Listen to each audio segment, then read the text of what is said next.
All right, hello everyone. Namaste. My name is Shivam Mishra, and I am live with our eminent scholar Yogi Dennis, especially from Ecuador. So Hi, today, everyone.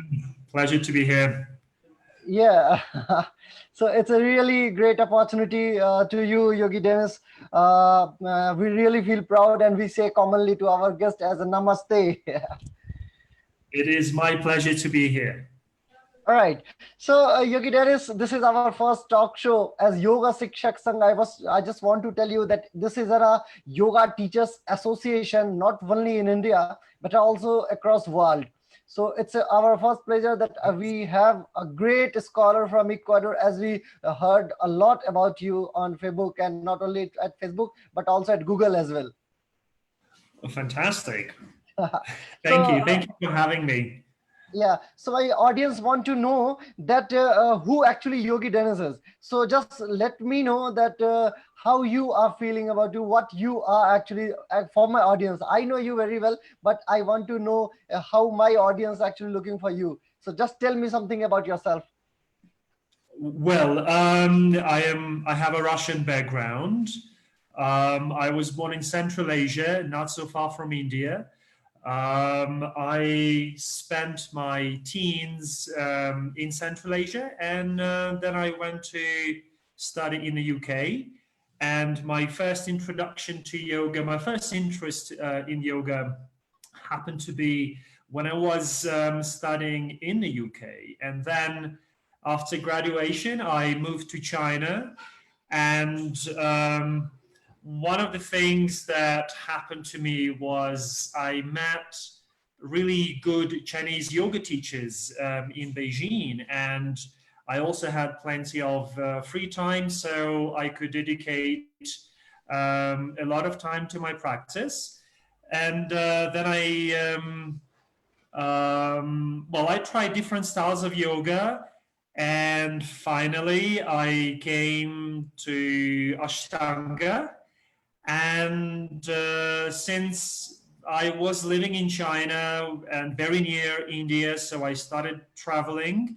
I went to India, I went to Sri Lanka, I practiced with a few um, yogis there, and gradually it took over, and now I'm a yoga teacher myself. Oh, that's such a great introduction that you visit for yoga, not only for yoga, for your education across whole world, as UK, in China, and in Ecuador, right? Yeah, Yeah, it. it's You know yes, how they say you don't choose yoga; yoga chooses you. So I guess it chose me for a reason. yes. It's a really this proverbs always call in India as well. In fact, my previous lectures was also I quoted that same situation. I told to all people that yoga chooses you. You don't choose yoga, right? So it's our similar mind makeup. All right, so Yogi Dennis, we will be talking definitely about something yoga. So I just want to ask us my first question, that how you think that yoga is more relevant in such pandemic time, like world is suffering with COVID-19 coronavirus, and how yoga can help in this pandemic. Definitely, there is no doubt that yoga benefits to a better health.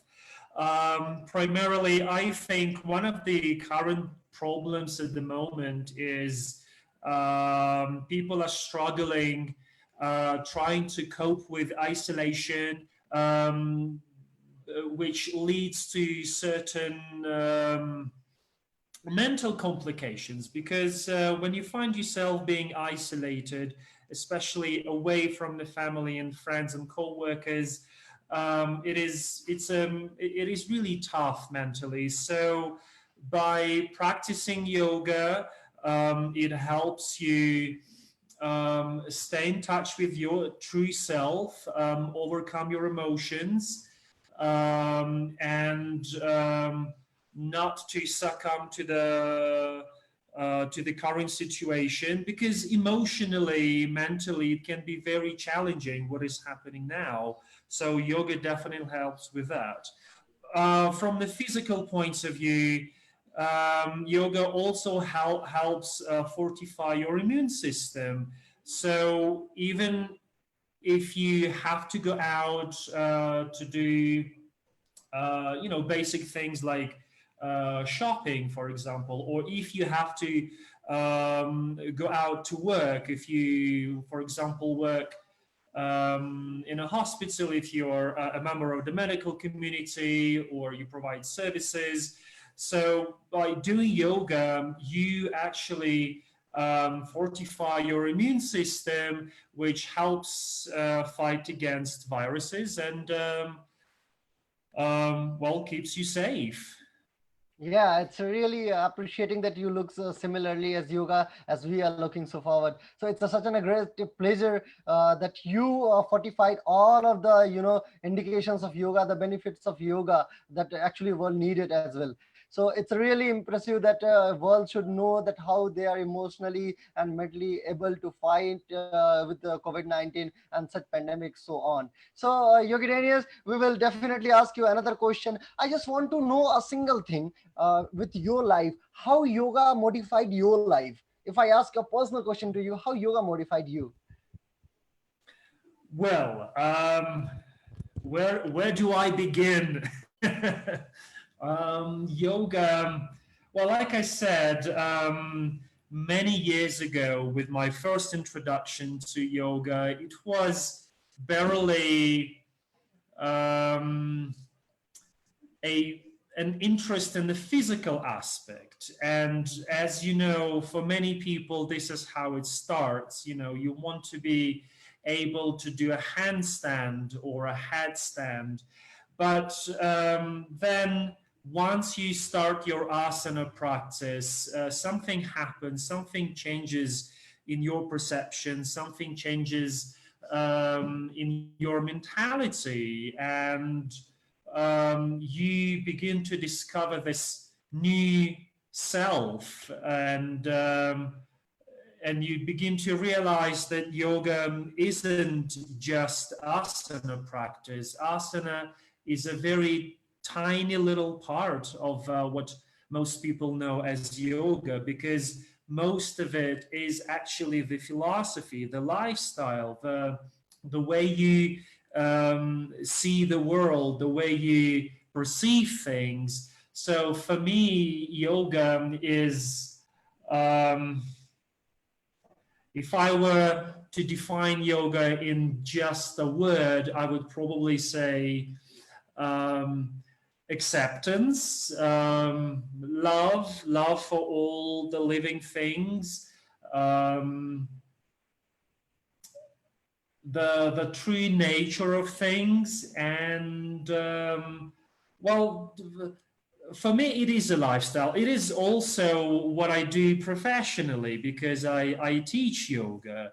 So my whole day is yoga. It starts in the morning with yoga. It ends with yoga. So um, it has become it has become a life for me.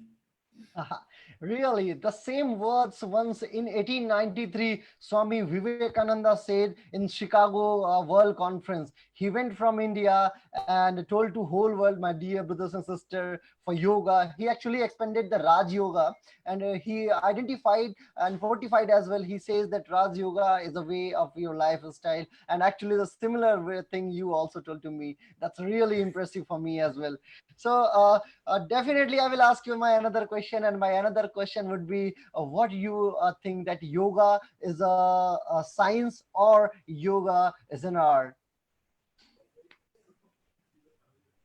I would I would probably say it is both. There is a lot of scientific support for the health benefits of yoga, health benefits to the body, to the mental health, but also it is a kind of art too, because the yoga celebrates the beauty of the human body. It celebrates the beauty of the line of the body, um, performing various asanas or transitioning from asana to asana is definitely a celebration of the human body.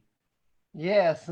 So actually, all of the textbooks and even a man who practice a lot yoga, he definitely says that yoga is both scientific aspects as well and art as well. And the same thing. Actually, why we ask this question to you? Because we want to heard that thing, that how international people think about yoga. Actually, what Indians thinking about yoga, the same way international people like you also think the similar thing about yoga. That's our pleasure. And in fact, the way yoga grabbed the whole world, the similar way you identify as well. That is what I also want to tell to my audience in India as well, that how we are looking the similar way world is actually looking about yoga.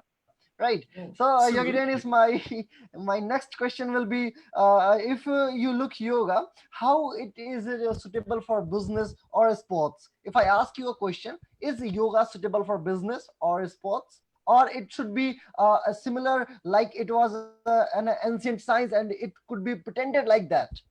Which way you look yoga? Um, I don't see yoga as a business. Well, it is certainly an industry nowadays because it offers so much to the practitioners, both beginners and existing practitioners with years of experience. I cannot speak for everyone, but for me personally, I don't see it as a business. I Everywhere I've lived, everywhere I've worked, I came with an offer of my knowledge, my skills. I don't know everything, I can't do everything, but the little things and the little knowledge that I have, what I offer, and if people find it helpful, useful, interesting, inspiring, then I am happy. And if people are happy to pay for that, well, I take that with gratitude. But I never really followed the idea of turning it into something commercial. I don't see it as a commercial success. I just share what I do. I share what I've learned, what I keep learning about myself through my personal practice, and if people are happy, then I'm happy too. All right, definitely. So, for you, it is both, right? It could be industry, it could be a spirituality as well. It is an industry in a way that it nowadays yoga. There is more than just yoga practice. There is yoga clothing. There's yoga products. But as a yoga teacher for myself, through my yoga classes, I don't see it as a business. It's more like sharing, and if people are happy to pay for that, I'm only grateful. It's a very, very delightful and a very clever answer. However, it's more than that. That it is a more than a business. It is an art, and definitely it's a pretend to be like that. The similar way what our sages and what our ancient philosopher and the people who given us such an immense, immense science and such a certain way that they delivered to us. This is what we are looking forward for you, and the similar way you are looking as well. So, Yogi Dennis, it was a great for answer. You definitely you answered very well manner for answer. My fifth question to you: that if you look yoga as a spirituality and yoga as a money formation, I am sure that you will go for spirituality. But which way spirituality you looking at? What, in which manner you looks spirituality actually exists for you in your life in modern scenario in international market as well? Well, spirituality is definitely a part of yoga. Um, in my experience, I was born into a Christian family. I was never really a churchgoer, but somehow I believed in God, I believed in higher powers. Also, living in Central Asia, you're exposed to Islam. So I had this opportunity to experience both being Christian in the family and living in a Muslim country.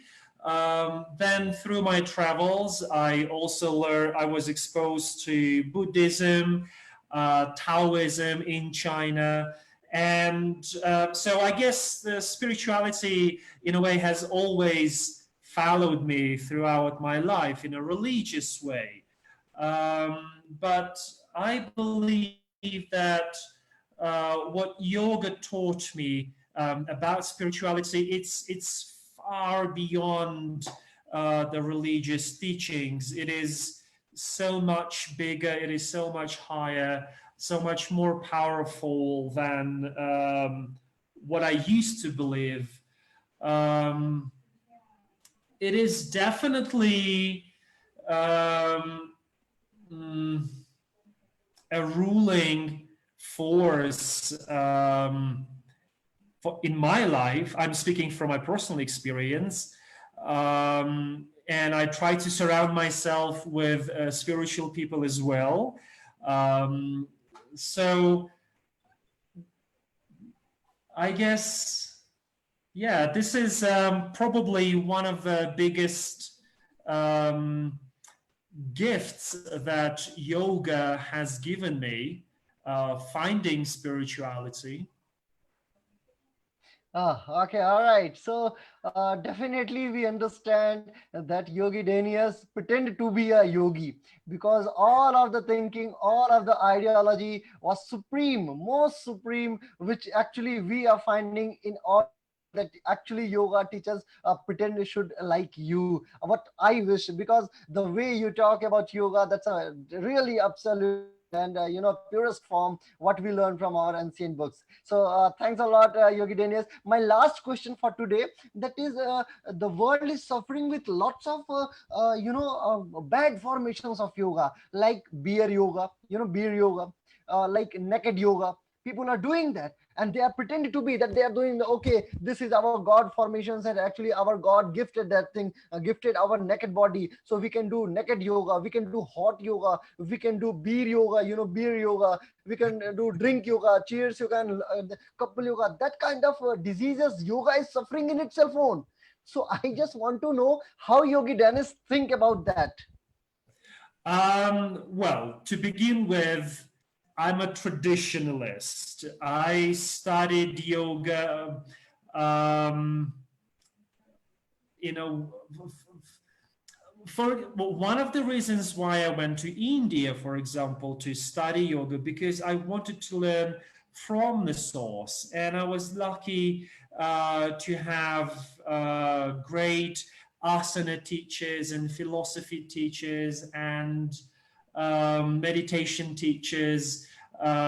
So I learned the traditional way. That's why I pose myself as a traditionalist when it comes to yoga in general and Ashtanga in particular. So, with all these novelties like you just named, beer yoga, tequila yoga, dog yoga, on the one hand, um, I try to keep an open mind and not judge because people are searching. But at the same time, it is a little bit saddening that people are turning yoga into something that yoga isn't, because yoga is internalization. Yoga is turning to yourself.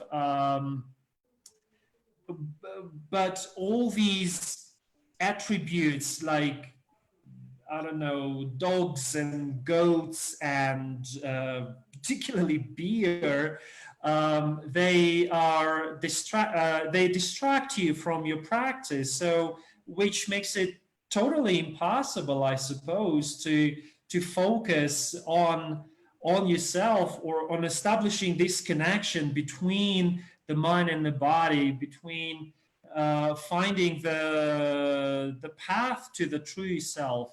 So I hope people who appreciate yoga with its roots, with its traditions, with its original teachings, appreciate all the true benefits of true yoga without any distracting factors like dogs and goats and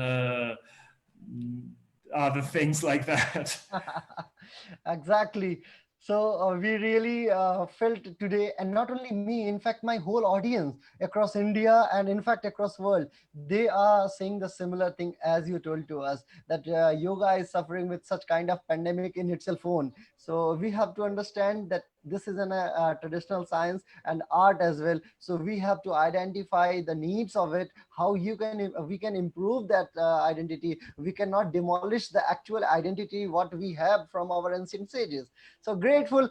It was a great pleasure to having today, ladies and gentlemen, that Yogi Dennis really he answered very quick and very insightful answer, and he quoted very systematic way. So Yogi Dennis, thank you so much, and we can tell to our audience that definitely Yogi Dennis will be available for you for questions. You can ask me any questions through inbox, and we will answer these questions to you as well. So questions are Thanks everyone. Thank you for having me. okay. All right. So for today, we are logging off today for now, and we'll work again. And Yogi Dennis will be always available for you guys, as he pretend to be a great yogi, great philosopher, and great practitioner as well. So thank you so much, Yogi Dennis. Namaste. Thank you. Thank you, my friend. Namaste. Namaste.